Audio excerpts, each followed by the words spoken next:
ঈদের ৭ দিনের ছুটি শেষে আজ খুলছে অফিস, আদালত, ব্যাংক। ছুটি শেষে রাজধানীতে ফিরছেন কর্মজীবীরা। সকাল থেকে রাজধানীর কমলাপুর রেলওয়ে স্টেশনে দেখা যায় রাজধানী ফেরাদের ভিড়।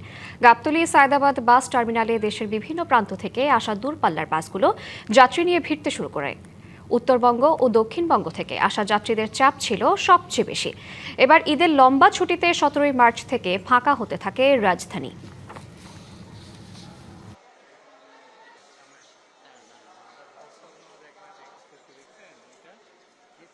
এবার স্মুথ, অন্যান্য বারের চেয়ে এবার স্মুথ হয়েছে, কিন্তু আজকে একটু ট্রেন লেট হওয়ার কারণে অবশ্যই একটু ঢুকতে লেট হবে। অন্যান্য বার একটু তুলনামূলক ঈদ জার্নি মোটামুটি ভালো ছিল। তো এবার ট্রেনগুলো লেট, যাওয়ার সময়ও ট্রেন প্রায় ওই যে দুর্ঘটনার কারণে অনেক লেট ছিল, আর আসার সময় ট্রেনটা প্রায় 2 ঘন্টা লেট। শেষ হয়েছে ঈদের ৭ দিনের ছুটি, রাজধানীতে ফিরছেন কর্মজীবীরা। আরও জানাতে সরাসরি যুক্ত হচ্ছেন সহকর্মী হাসান আল মামুন। মামুন, ঈদের ছুটি তো শেষ হয়েছে, এবার রাজধানীতে ফেরার পালা। কেমন দেখছেন সকালের চিত্র, জানাবেন। নগদ নিয়ে এলো হার নামানা হার অফার।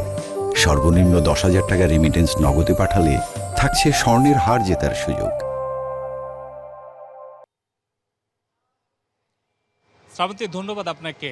ঈদ উল ফিতরের আজ ৪র্থ দিন শেষ হলো এবং সরকারি ছুটিও শেষ হয়েছে। ইতিমধ্যেই কিন্তু কর্মজীবী যেসব মানুষ ঈদের ছুটিতে বাড়িতে গিয়েছিল তারা কিন্তু পরিবার পরিজন নিয়ে ঢাকাতে ফিরছেন। আমরা দেখেছি সকাল থেকে বেশ কয়েকটি ট্রেন কমলাপুর রেল স্টেশনের দেশের বিভিন্ন প্রান্ত থেকে এসেছে এবং এখানে আমরা যেটি দেখেছি যে যাত্রীরা নামার পরে যেটি অভিযোগ করেছেন যে যাওয়ার সময় যেই যতটা উচ্ছ্বাস নিয়ে গিয়েছেন, আসার সময় তার থেকে বেশি বিমর্ষ হয়ে তারা ফিরেছেন। তারা অভিযোগ করছেন যে শিডিউল বিপর্যয়, ট্রেনের ভেতরের যেই অবস্থা সেটি নিয়ে তারা অভিযোগ করেছেন।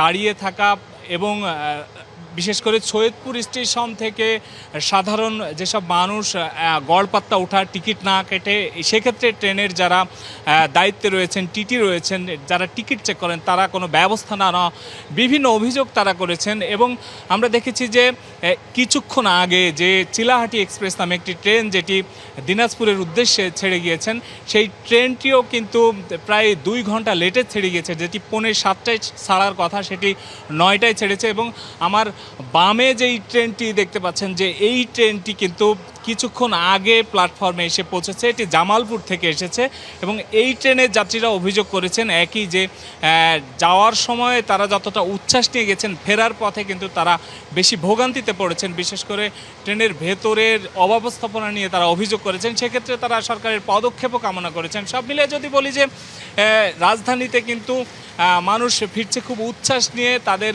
অনেকেই ট্রেন লেট হওয়ার কারণে তারা অফিস করতে পারবেন না এমন অভিযোগ করেছেন। এবং আরেকটি তথ্য আপনাকে জানিয়ে রাখতে চাই, সেটি হচ্ছে যে ঈদে ফেরার সময়, অর্থাৎ বাড়িতে ফেরার সময় ট্রেনের ছাদে যে পরিমাণ মানুষ দেখা যায়, ফেরার পথে কিন্তু ট্রেনের ছাদে তেমন মানুষ নেই এবং ট্রেনের ছাদ ফাঁকা ছিল এবং যত ভিড় বা ভোগান্তি হয়েছে ট্রেনের ভেতরে, এবং অভিযোগ তাদের সেটা নিয়ে। আর এখনও কিন্তু মানুষ যারা ঈদে ঢাকাতে ঈদ করেছেন তারা বাড়িতে ফিরছেন। তারা ঢাকা ঈদ শেষে এই ঈদের ভোগান্তি এড়ানোর জন্য তারা এখন বাড়িতে যাচ্ছেন অনেক পরিবার পরিজন নিয়ে, এমনটি আমরা দেখেছি। তারাও একই অভিযোগ করেছেন যে ট্রেনের যেই শিডিউল বিপর্যয়, সেই বিপর্যয় নিয়ে তারা অভিযোগ করেছেন। তারা এই ক্ষেত্রে যারা কর্তৃপক্ষ রয়েছেন তাদের হস্তক্ষেপ কামনা করেছেন যাতে এই ভোগান্তি থেকে তারা রক্ষা পান। তো সব মিলিয়ে যদি বলি যে কমলাপুর রেলওয়ে স্টেশনের দেশের বিভিন্ন প্রান্ত থেকে যেসব ট্রেন আসছে, সেসব ট্রেনে কিন্তু উপচে পড়া যাত্রীর ভিড় লক্ষ্য করা যাচ্ছে। তো কমলাপুর রেলওয়ে স্টেশন থেকে এখন পর্যন্ত এই ছিল আমার কাছে সর্বশেষ। শ্রাবন্তী। মামুন, আপনাকে ধন্যবাদ।